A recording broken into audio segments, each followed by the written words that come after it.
প্রশ্ন করি তোমায়, একটু ইকো কম করে দাও তো দাদা, ইকো কম করে দাও। প্রশ্ন করি তোমায় তার জবাব দাও আমায়, প্রশ্ন করি তোমার তার জবাব দাও আমায়, না যদি দাও জবাব করব ফাইন তোমার। আমি বলিনি, ওই ওরা বলেছে ফাইন করতে। প্রশ্ন করি তোমার তার জবাব দাও আমায়, প্রশ্ন করি তোমার তার জবাব দাও আমায়, না যদি দাও জবাব করব ফাইন তোমার, না যদি দাও জবাব করব ফাইন তোমার। করবো প্রশ্ন? দেখি তুমি আমার সাথে 8 বছর আছো, 8 বছর তো আমার বুড়ো ছাত্র, তুমি সব থেকে পুরাতন মানে বুড়ো ছাত্র।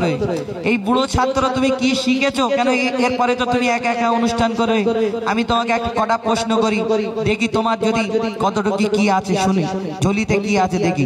চলো ইনশাআল্লাহ। জানাজার রুকু আর সিজদা ওই কেন নাই? নামাজ পড়া জানো তো? নামাজ কেমন করে পড়ে? নামাজ পড়তে গেলে প্রথমে নিয়াত করতে হবে, রুকু সিজদা বৈঠক এগুলো করতে হবে, সালাম। আচ্ছা, রুকু সিজদা বৈঠক করে সালাম দিতে হবে। আচ্ছা, যদি নামাজ পড়তে গেলে ওই নিয়াত করে, আবার সূরা ফাতিহা পড়ে, কিরাত পড়ে, তারপরে রুকু করে, সিজদা করে, বৈঠক করে, তারপর সালাম করে, আচ্ছা ওইটা নামাজ, ওইটা নামাজ। আর জানাজার নামাজটা কি নামাজ? ওটাও নামাজ। আচ্ছা, যদি ওই নামাজে রুকু সিজদা করা হয়, তাহলে জানাজার নামাজে দাঁড়িয়ে আল্লাহু আকবার আল্লাহু আকবার বলে আমরা সালাম ফিরে নিই, তাহলে ওই নামাজে যদি রুকু সিজদা হয়, তাহলে জানাজার নামাজে রুকু সিজদা কেন হয়? শোনো ভালো করে, জানাজার রুকু আর সিজদা ওই কেন নাই? জানাজার রুকু আর সিজদা ওই কেন নাই? উত্তর কেমন দাও তুমি দেখতে আজ আমি চাই। জানাজার রুকু আর সিজদা ওই কেন নাই? উত্তর কেমন দাও তুমি দেখতে আজ আমি চাই। উত্তর যদি না পারো বুঝবো তুমি বেকার, উত্তর যদি না পারো বুঝবো তুমি বেকার, না যদি দাও জবাব করব ফাইন তোমার, না যদি দাও জবাব করব ফাইন তোমার। উস্তাদ তুমি বললে যে এমনি নামাজের মধ্যে ফরজ নামাজ বলো, সুন্নাত, ওয়াজিব, চাই নামাজ বলো, নামাজের মধ্যে রুকু সুরে বলো না, দেখি আওয়া করলে হবে না, চলো সুরে বলো। সুরে বলবো? বলো, উত্তরটা শোনো ভালো করে, মন দিয়ে শোনো। হ্যাঁ, মাইয়াতের সামনে সিজদা যদি করা হয়, উস্তাদ মন দিয়ে শোনো, মাইয়াতের সামনে সিজদা যদি করা হয়, সেই মাইয়াতের সাথে আল্লাহর শিরক হয়ে যায়। মন দিয়ে শুনছো তো? বুঝতে পারছো? মাইয়াতের সামনে সিজদা যদি করা হয়, সেই মাইয়াতের সাথে খোদার শিরক হয়ে যায়। রুকু ও সিজদার আল্লাহ শুধু হকদার, রুকু ও সিজদার আল্লাহ শুধু হকদার। দিলাম জবাব তোমার, দাও ফাইন আজ আমায়। একটা উত্তর দিয়ে দিলাম ফাইন। হ্যাঁ, তুমি ফাইন সবার সামনে গজল এখনো শেষ হয়নি। আচ্ছা, তুমি একটা প্রশ্ন উত্তর, তুমি তো অদা করে শোনো, আর একটা তোমাকে প্রশ্ন করি, তুমি এর উত্তর দিয়ে দিলে, তার মানে আমরা কি বুঝলাম? যে নামাজ পড়তে গেলে রুকু সিজদা যেমন করা হয়, তেমন আল্লাহর সামনে আমরা সিজদা করি, সামনে কেউ থাকে না, আল্লাহকে আমরা সিজদা করি। কিন্তু মাইয়াতকে সামনে রেখে রুকু আর সিজদা যদি করা হয়, তাহলে খোদার সঙ্গে মানে শিরিক হয়ে যায়, যে আমরা আল্লাহকে কাউকে সামনে রেখে আমরা সিজদা করতে পারিনি। কাউকে সিজদা এবং রুকুর শুধু হকদার একমাত্র আল্লাহ পাক রব্বুল আলামিন। তাহলে আর একটা প্রশ্ন করি, শোনো, করো। দুম্বা ছাগল উট গরু ধর্মে হালাল জানি, খাও তো?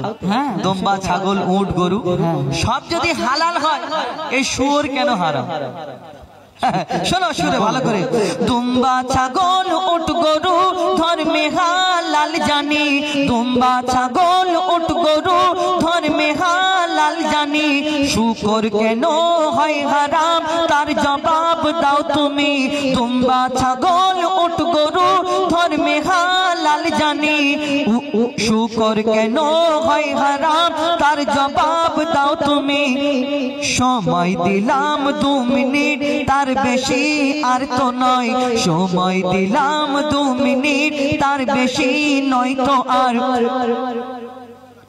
না যদি দাও জবাব করব ফাইন তোমার। প্রশ্ন করলে তো একটু কড়া হয়ে গেল যেন। তো কড়া করবো না, শুধু সহজ প্রশ্ন করবো। এই বাবুরা আমি পারবো তো? একবার তাকবীর দাও তো, নারাই তাকবীর। এই ও বলে পারবো না। আচ্ছা আমার দিকে ঝয়ে একবার তাকবীর দাও, ওদের গলায় দিন আমার জোরে করে নারাই তাকবীর। দেখেছো একবার দাও তো নারাই তাকবীর। দেখেছো আসতে হয়ে গেছে। শোনো উত্তরটা তাহলে শোনো। তুমি বললে দুম্বা ছাগল উট গরু এগুলো ধর্মে হালাল, কিন্তু ওই শুকর কেন হারাম? হ্যাঁ মন দিয়ে শোনো উত্তর আমি কি বলছি শোনো। বলো। শুকর হলো প্রাণঘাতী সব রোগের ভান্ডার। ওস্তাদ ভালো করে মন দিয়ে শোনো, শুকর কেন হারাম করা হয়েছে? রাসূল পাক সাল্লাল্লাহু আলাইহি সাল্লাম বলেছে, যে জিনিস খেলে আমার উম্মতির কষ্ট হবে, শরীরের ক্ষতি হবে, সেটা উম্মতে মুহাম্মাদির জন্য হারাম করা হয়েছে। অতি মূল্যবান কথাই শোনো, ভালো করে শোনো। বলো। শুকর হলো প্রাণঘাতী সব রোগের ভান্ডার, শুকরের গোশতে তৈরি হয় ক্যান্সার। শুকর হলো প্রাণঘাতী সব রোগের ভান্ডার, শুকরের গোশতে তৈরি হয় ক্যান্সার। চরিত্রহীন এই পশু এর জোড়া নাই গো আর, চরিত্রহীন এই পশু এর জোড়া নাই গো আর। দিলাম জবাব তোমার, দাও ফাইন আজ আমায়। দুটো জিতে গেছি আমি, তুমি জিতে গেছো দুটোই? আচ্ছা ঠিক আছে। শোনো ওস্তাদ একটা কথা বলি। আচ্ছা বলো। তুমি তো প্রশ্ন করছো আমাকে। হ্যাঁ প্রশ্ন করেছি, উত্তর দিই। আমি একটা করি। বলো। ও বাবা তুমি আমার প্রশ্ন করবে? তোমার প্রশ্ন আছে? হ্যাঁ আমার প্রশ্ন আছে। আমার বুড়ো ছাত্র বলে কি? আচ্ছা বলো দেখি কি প্রশ্ন আছে। শোনো, আমরা মাছ খাই তো? হ্যাঁ মাছ খাই। মরা মাছ খাই। হ্যাঁ খাও। কিন্তু মরা মুরগি খাওয়া হারাম কেন? মরা মুরগি খাওয়া হারাম কেন? ওইরকম করে সুরে বলো। আচ্ছা চলো সুরে বলছি, ভালো করে সুরে বলো, আমাও করলে হবে না। শোনো ওস্তাদ, তোমার এখানে প্রেস্টিজের ব্যাপার আছে। আচ্ছা ঠিক আছে, মিস্টেক হয়ে যায় এতগুলো মানুষের সামনে। শোনো তুমি আমার ছাত্র, আমি ওসব ভয় করি। চলো শোনো। মরা মাছ ইসলামে খাওয়া যে নয় হারাম। ভালো করে শোনো। মরা মাছ ইসলামে খাওয়া যে নয় হারাম, কিন্তু মরা মুরগি ওই খাওয়া কেন হারাম? মরা মাছ ইসলামে খাওয়া যে নয় হারাম, কিন্তু মরা মুরগি ওই খাওয়া কেন হারাম? আশা রাখি এর জবাব দেবে সঠিক আমার, আশা রাখি এর জবাব দেবে সঠিক আমার। না যদি দাও জবাব করব ফাইন তোমার। আমাকে আবার ফাইন করবে নাকি? শোনো তুমি বললে মরা মাছ খাওয়া হালাল, হ্যাঁ, কিন্তু মরা মুরগি কেন হারাম? প্রশ্ন জাগে না, এটা একটা সিম্পল প্রশ্ন। বলো। তাও তো ঠিক। কি গো মরা, কিন্তু আমি পারবো? চেষ্টা করে দেখবো। একবার তাকবীর দে তো, নারী তাকবীর। ঠিক আছে তোরা ভাবছি আমি, তোরা যা তাকবীর দিয়েছিস আমি পারবো। শোনো তুমি বললে মরা মুরগি জবাই করে, আমরা যদি না জবাই করি মরা মুরগি আমাদের জন্য হারাম হয়, কিন্তু কেন হারাম শুনে রাখো। লিখছে দেখো।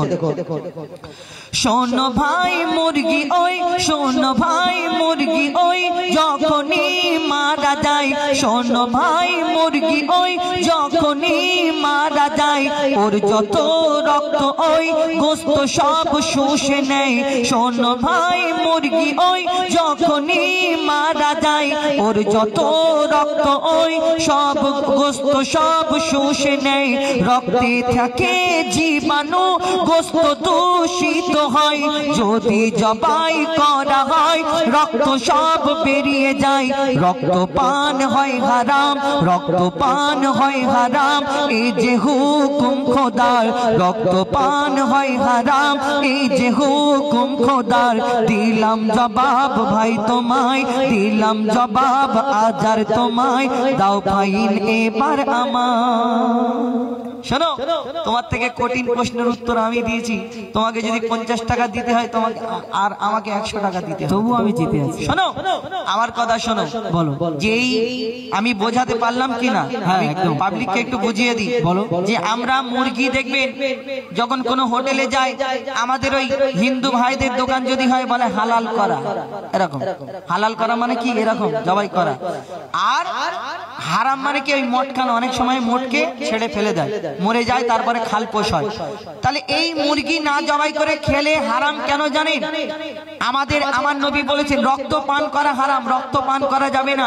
আর এই মুরগিটা যখন মারা যায়, এর যে রক্তটা আমরা ওই জানি না, হয়তো এই রক্তটা চারিদিকে ওর যে গোশ আছে সারা শরীরে, ওই রক্তটা শুষে নেয়।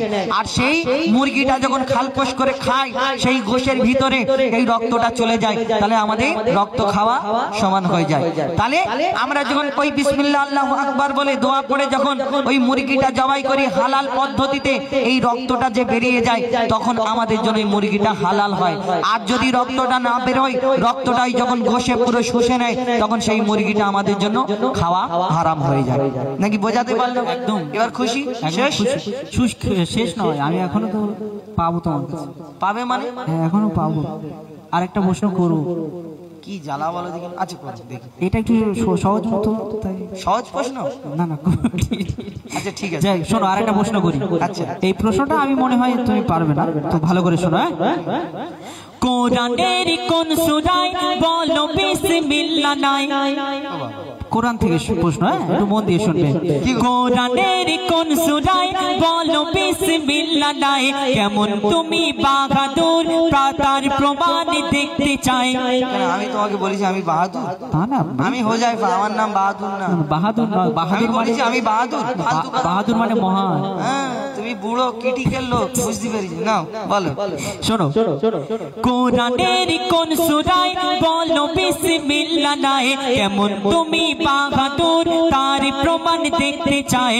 মনে হয় এর জবাব নাই কাছে গো তোমার, মনে হয় এর জবাব নাই কাছে গো তোমার। না যদি দাও জবাব, করব ফাইন তোমার। হুজুর কি গো, একটু বলে দাও। হুজুর হাসছে, বলো না। এই বলে দিয়েছে হুজুর, বলে চলো হুজুর বলে দিয়েছে, আমি এবারে পেরে যাবো। শোনো, বলো। তাহলে মন দিয়ে শুনে নাও ছোট ভাই, তাহলে মন দিয়ে শুনে নাও ছোট ভাই। কোরআনের সূরা তওবাতে বিসমিল্লাহ দেখো নাই। শোনো, তাহলে মন দিয়ে শুনে নাও ছোট ভাই। কোরআনের সূরা তওবাতে বিসমিল্লাহ নাই। এবার তুমি হার স্বীকার করো সামনে সবার। এবার তুমি হার স্বীকার করো সামনে সবার।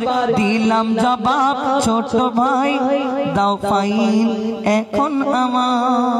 ভুল হয়ে গেছে সত্যি, আর প্রশ্ন করব না। আর হবে না তো? না, আর প্রশ্ন করব না। জীবনে যদি এর পরে কোনোদিন আমার সাথে লেগেছে, পিঠের চামড়া তুলবো।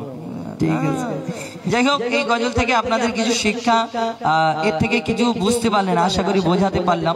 প্রশ্ন উত্তরের গজল, কিন্তু এই প্রশ্ন উত্তরের মধ্যে অনেক লজিক রয়েছে। কিন্তু কেন আমরা অনেক সময় বলি হারাম, কিন্তু হারামটা কেন, এই বিষয়টা আমরা চাই আপনাদের সঙ্গে তুলে ধরার। এবং যত ইউটিউবার ভাই আছে, আমি রিকোয়েস্ট করবো এই গজলটা যারা ছাড়বেন, আমি এই গজলটা বলছি, এই কথাটা এই যে শেষেতে আমি যেটা বলছি, এই গজলটা যিনি লিখেছেন কবি বনি আমিন সাহেব, এনার নামটা উল্লেখ করবেন। এই কথাটা মিডিলে হয় যখন হোক উল্লেখ করবেন। এই গজল যিনি লিখেছেন কবি বনি আমিন সাহেব। এরপরে যদি বাড়াতে যায় অনেক লম্বা হয়ে যাবে কবির নাম।